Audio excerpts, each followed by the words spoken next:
really talking about the Board of Education and the superintendent, and I'm sure they're on top of that. So it is a very important question, obviously. Sex education is a topic that can have a whole lot of meaning to a whole lot of people in lots of different ways. So I'm certain that the board will come to grips with that in the context of curriculum considerations. But as for any specific at this point, I don't think I could give something. I don't think the board would be prepared at the moment. Thank you. And Governor, the next question is about early childhood, and this is about something that you talked about recently, and research supports preschool education, yes, for example. So how is it in these tough times that we can ensure we can pay for it? Well, that's an excellent question. It has to do with early childhood. It's more than just early childhood education. It's early childhood emphasis from 0 to 5 across the spectrum, because education is an element in and an intricate part of the maturation of a child from 0 to 5, whether it's in the preschool context, whether it's in postnatal care of the mother and father, and sometimes it is just the mother. Those kinds in healthcare, so that difficulties and challenges of a physical nature that a child might be having can be spotted and then dealt with. It is crystal clear, I'm sure this is no news to most people here tonight, that by the age of 2 or 3, it is possible to begin to tell whether that child is going to fall behind when it reaches kindergarten stage and have to catch up even at that stage. So this is a question of our priorities for investment. Now, that conjures up then, in many instances, particularly in tight budget times, a war of each against all. Folks with an interest, a special interest, maybe professionally, maybe economically, maybe from a philosophical point of view, want to go in one direction and see our dollars go in that direction, and other people argue in another direction. That's what the legislative process is all about, after all. So, in this instance, I believe that this should be seen as an investment, not how to pay for it, but how can we not pay for it. And so if it comes to a choice for me between funding for children and for giving the very youngest the best opportunity to succeed, that's where I'm going to make my decision. That's where I'm going to do my very best to make my efforts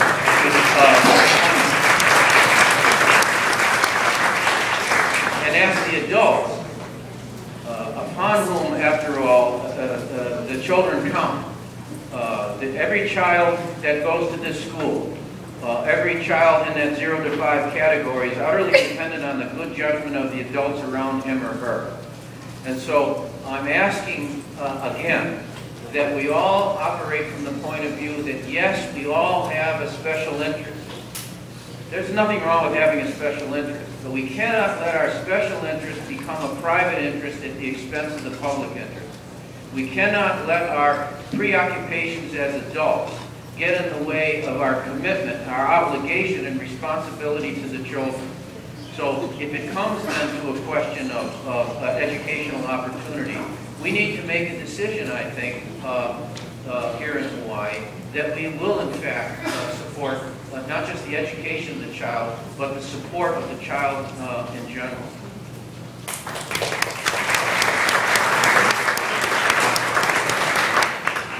Governor, folks have heard about your 90-day plan on homelessness. Yes. This question, and here's Mark Alexander, this question is, how do you address the structural issues that contribute to poverty, that contribute to homelessness? Very good. The question, how do we address the structural? That's precisely what needs to be done. It's one of the reasons why, Mark, why don't you come up? Maybe, or come to the mic. It's one of the reasons when Mr. Alexander, and I have trouble saying that, when Mark Alexander and I were talking about how to, whether he would come to work with us in the administration, the first thing that was discussed was if this is going to just be a situation in which we're not going to address the structural problem, then there's no sense in going forward with this. And so I can't think of anybody better equipped to reach out, nor anyone who has moved faster, to see to it that everyone is involved in understanding that we're going to move from homelessness to shelter to housing to dignity to a future. And that's what our plan is. And structurally, Mark, maybe you can give a brief summary of how we intend to move forward. Well, I think the governor has established a vision in which elements like homelessness and poverty will no longer be managed or tolerated. They will be eliminated. And so we're thinking strategically. The governor's direction is that we are clear that we must eliminate homelessness. We must deal with those elements that contribute to poverty. And in order to do that, we have to start asking the question, not just what are we doing, but how is it contributing to, for example, eliminating homelessness. He's outlined a couple of things that are absolutely critical.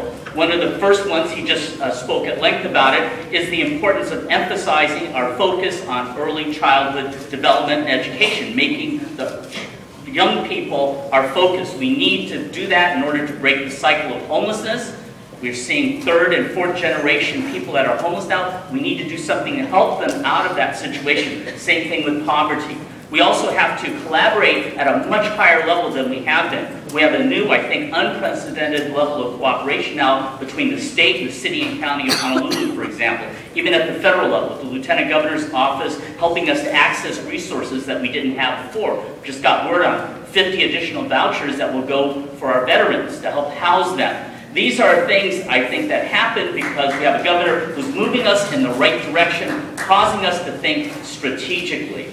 I think a final kind of example is we're kind of upsetting things a little bit by asking people to think things differently. My favorite definition of insanity, one that many of us know, is doing the same thing again and again but expecting different results. If we want to eliminate homelessness, if we want to eliminate poverty, we've got to ask ourselves what's really going to do that. And we have different charitable groups and church groups really looking at what they are doing and changing some of their practices in order to help people. I think this is the kind of direction that will move us to attack the structural elements that keep people where they ought not to be.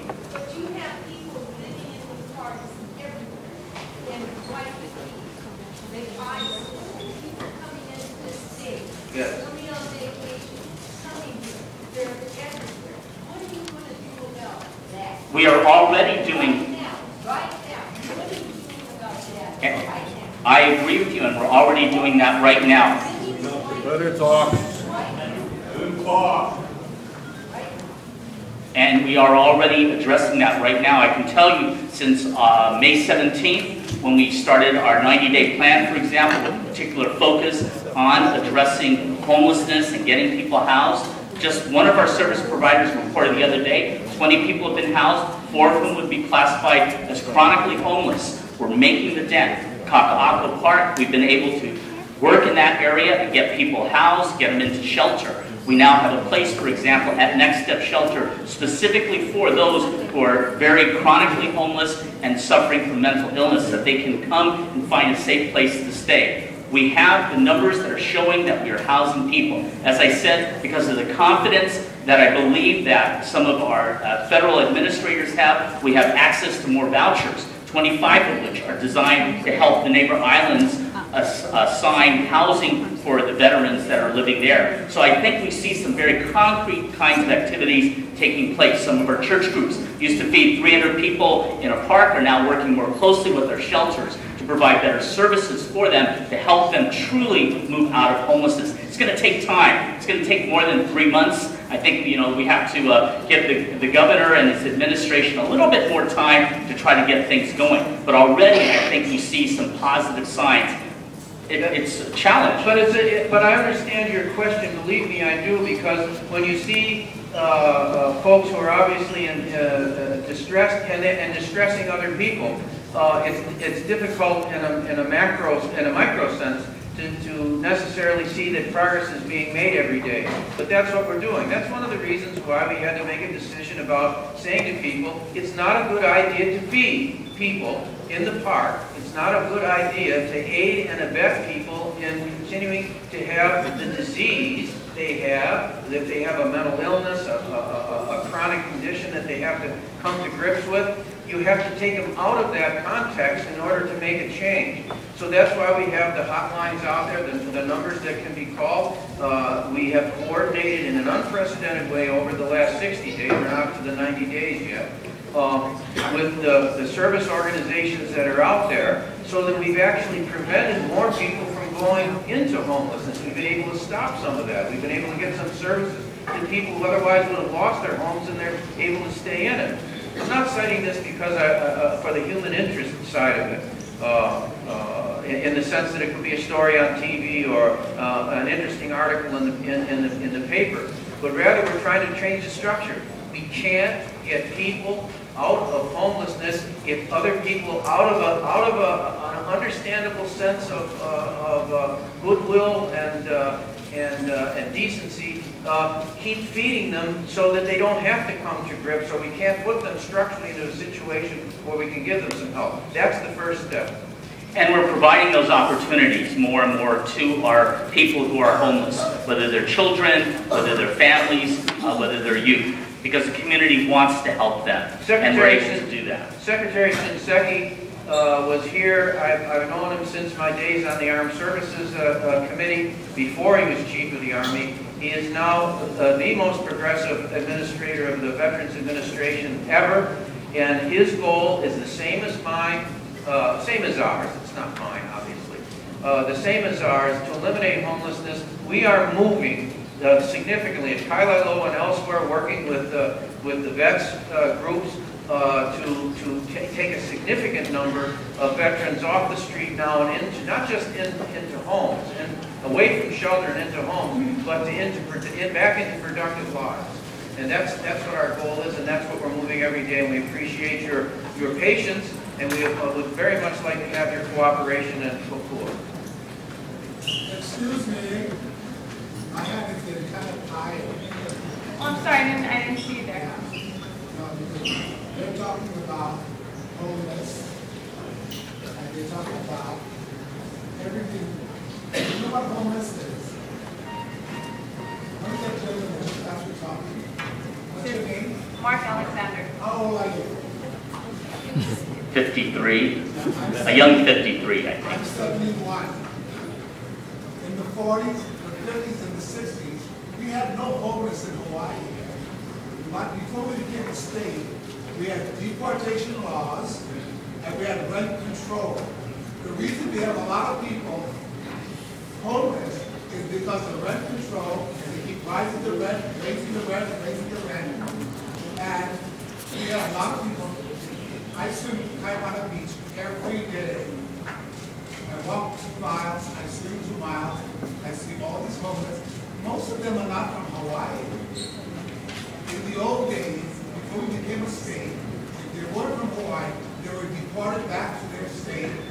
We paid for them to go back home, and they could never come back to Hawaii. Well, I got the picture. I have the picture. I'll comment directly on your observation. I voted for you. I voted for you. Very briefly.